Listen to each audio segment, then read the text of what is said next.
Hello everyone and welcome to Nervous Nessie. I hope that you have enjoyed the videos from my East Coast trip. I wanted to shoot a quick video and kind of talk about the trip now that it's done, some tips, some thoughts about kind of how the trip went now that it's over.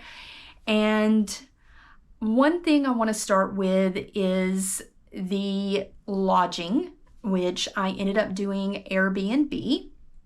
Now, of course, in DC, it was a hotel, but it was still through Airbnb.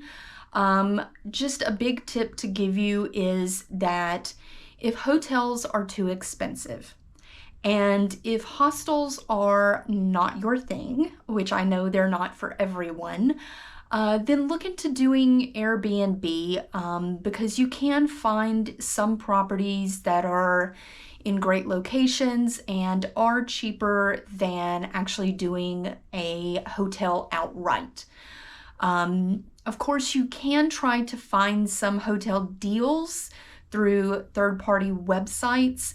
I personally don't use those because I just know that in my experience, anything can go wrong in a trip, and for me, it's just better to deal directly with the hotel or with a hostel or a Airbnb host, if you will. The second thing is the trains.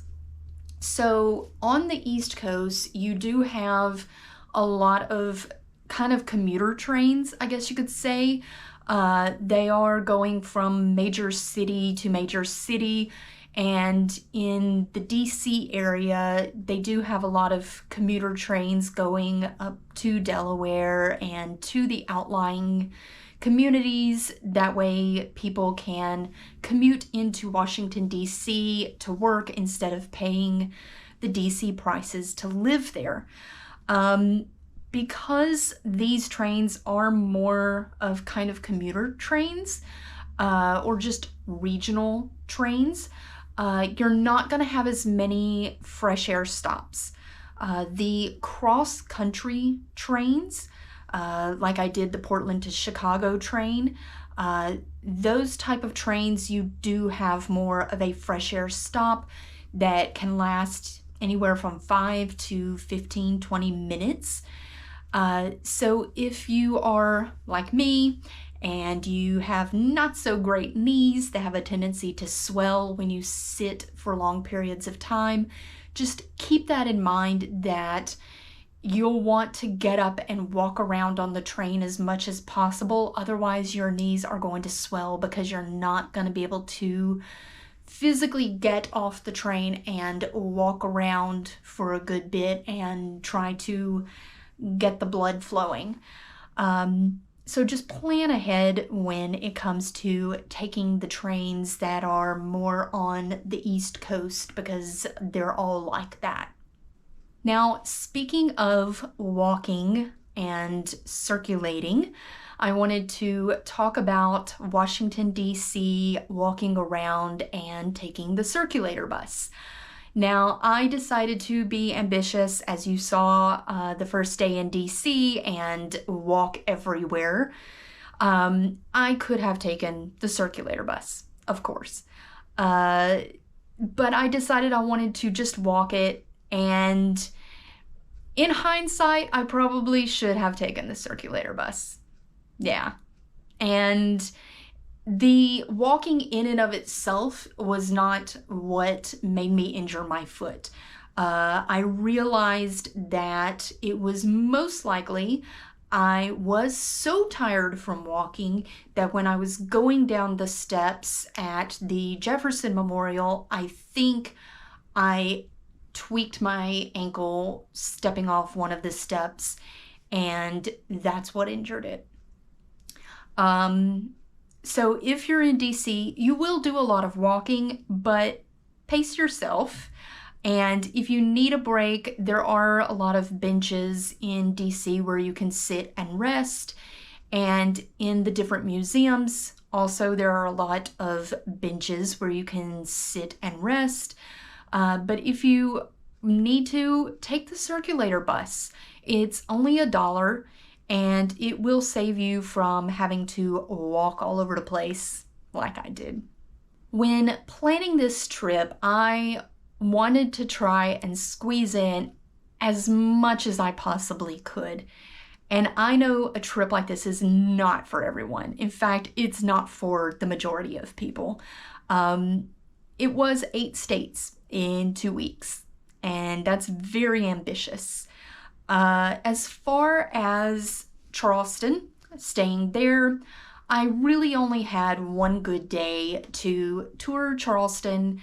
But if you wanted to visit Charleston in a trip in and of itself, I would say plan on staying there for 3 days at least. I only saw a small fraction of Charleston, and I could tell while I was there that there's so much more to it. And there are neighboring cities that you would want to go visit and check all of those out. So I would say if you're going to visit just Charleston and the Charleston area, plan on staying at least 3 full days to check that out. Same thing goes for Cleveland. I only had 1 day in Cleveland, and there are neighboring towns around the Cleveland area, and there was a lot more to do in Cleveland. So I would say leave 3 days if you're going to tour the Cleveland area. As far as DC goes, that's a whole other story. I would say if you're going to go to Washington, D.C., stay a minimum of a week. Minimum. There's no way you're going to be able to fit everything in, regardless of how long you stay. I think if you stayed there for a month, you still wouldn't be able to see everything. But at a very minimum, Washington, D.C., you'll want to stay a week. There's just that much to see and do there. And even if you are like me, where you just go the whole time and you cram stuff in, I still didn't see everything. And if you go there and let's say you're even going just for 2 weeks, prioritize what you want to see. Start with the things that are on your bucket list, if you will. Do those first. If you really want to go see the White House, do it first. If you really want to see the memorials, do that first. If you want to go to Arlington, do that first. That way you can taper down your list of the things that you want to see. There were many museums that I wanted to go to, but there were some museums that took priority over the other ones.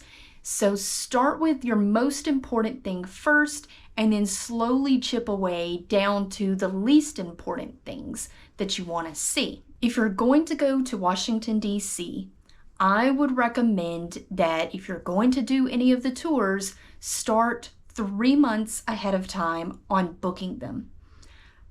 A lot of the tours, they do have to have background checks or timed tickets, and those tickets can basically sell out in advance. Even the free tickets.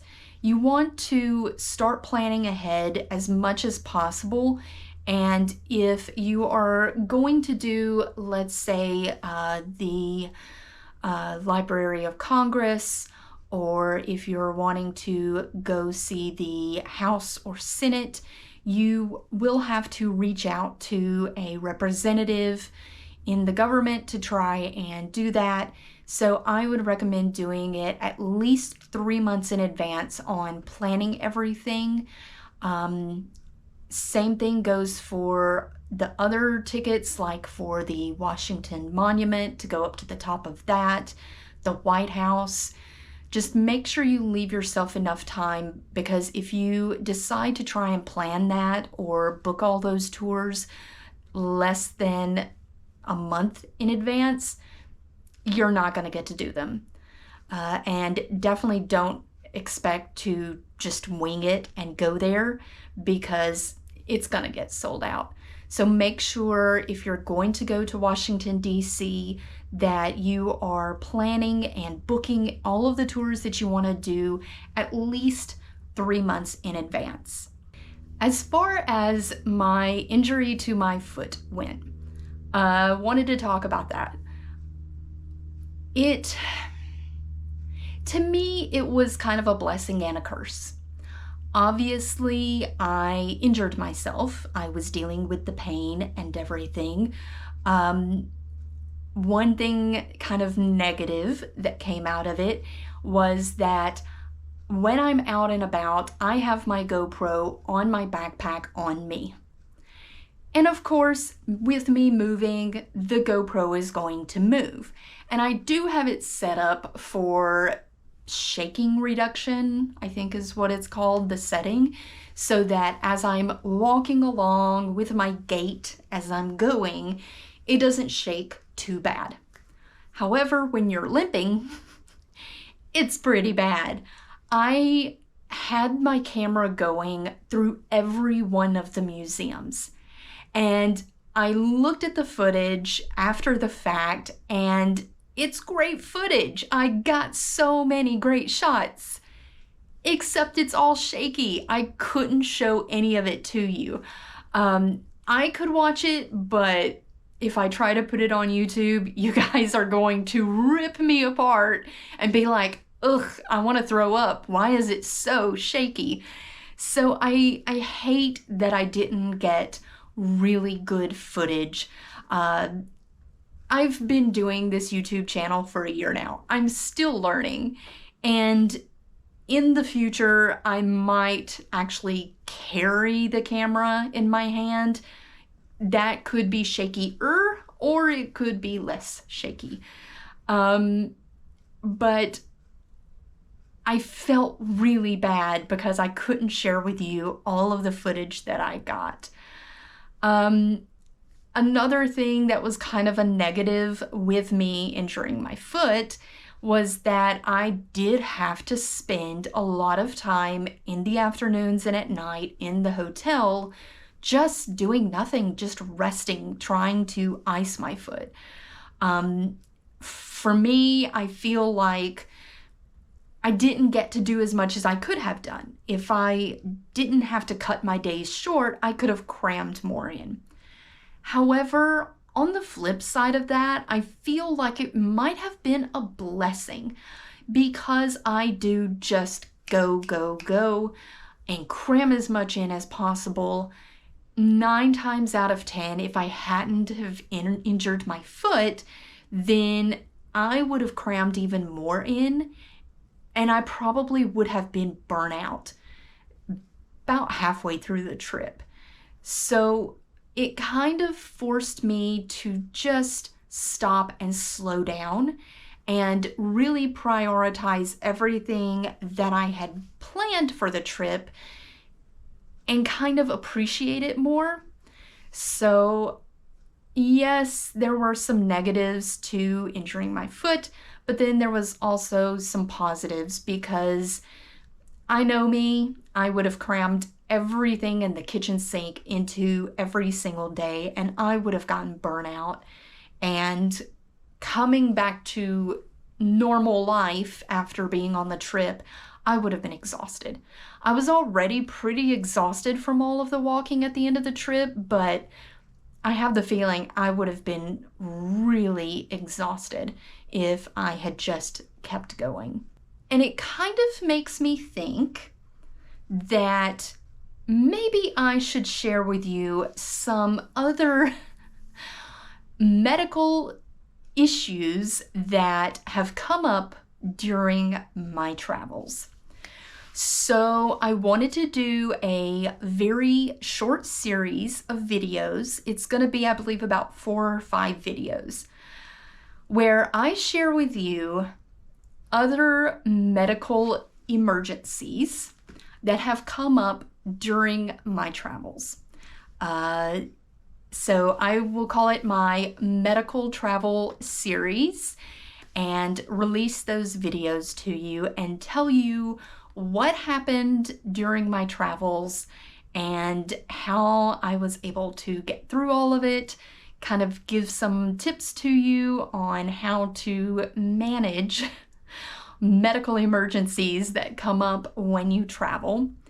So if you would like to know when those videos come out, just subscribe.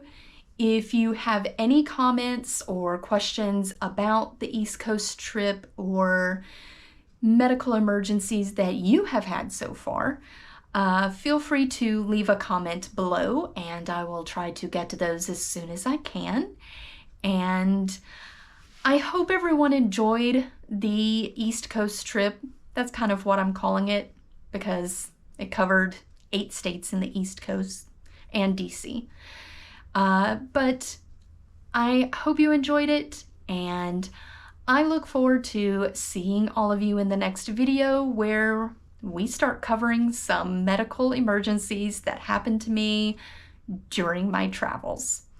But until then, bye!